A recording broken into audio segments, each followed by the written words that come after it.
Halo teman-teman semua, nama saya Ricky Adrianto, NIM 05683345, mahasiswa Universitas Terbuka Palu. Teman-teman, kali ini kita belajar tentang pelajaran dari sejarah Pancasila bagi generasi muda.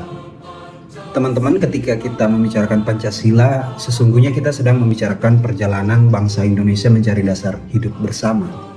Pancasila bukan hanya 5 sila yang dihafal di sekolah, melainkan hasil pergulatan sejarah yang terus diuji dari masa ke masa. Karena itu mempelajari Pancasila penting bagi generasi muda seperti kita, agar kita tidak memandangnya sebagai slogan tetapi sebagai pedoman hidup kebangsaan. Nah, pada awal kemerdekaan, momentum yang sangat penting terjadi dalam sidang PPKI tanggal 18 Agustus 1945.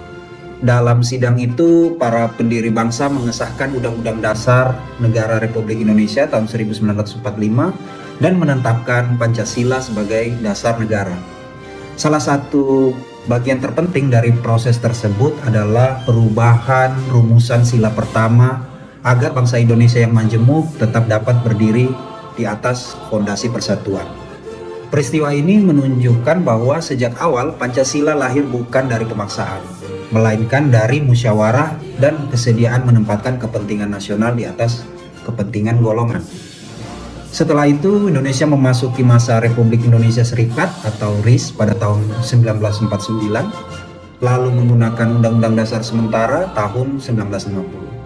Meskipun bentuk negara dan sistem ketatanegaraan mengalami perubahan, tapi nilai-nilai Pancasila tidak hilang. Hal ini menegaskan bahwa Pancasila bukan sekedar produk satu rezim, melainkan jiwa kebangsaan yang tetap hidup walaupun konstitusi berubah. Memasuki demokrasi terpimpin, terutama setelah dekret Presiden 5 Juli 1959, Indonesia kembali menggunakan UUD 1945. Pada masa ini, Pancasila semakin ditegaskan secara politik, tetapi penafsirannya juga semakin terpusat pada kekuasaan. Kemudian pada masa Orde Baru, Pancasila disosialisasikan sangat luas, termasuk melalui penataran P4. Namun, dalam praktiknya Pancasila sering dipahami secara formalitas, dihafal, diucapkan, tetapi belum selalu hidup secara kritis dan demokratis. Baru pada era reformasi, Pancasila kembali diletakkan sebagai dasar etik untuk membangun demokrasi, menghormati hak asasi manusia, memperkuat partisipasi warga, dan mengoreksi penyalahgunaan kekuasaan. Bagi saya, pelajaran terpenting dari sejarah Pancasila adalah bahwa Indonesia hanya dapat bertahan jika generasi mudanya mau berdialog, menghargai perbedaan, dan menolak sikap ekstrim.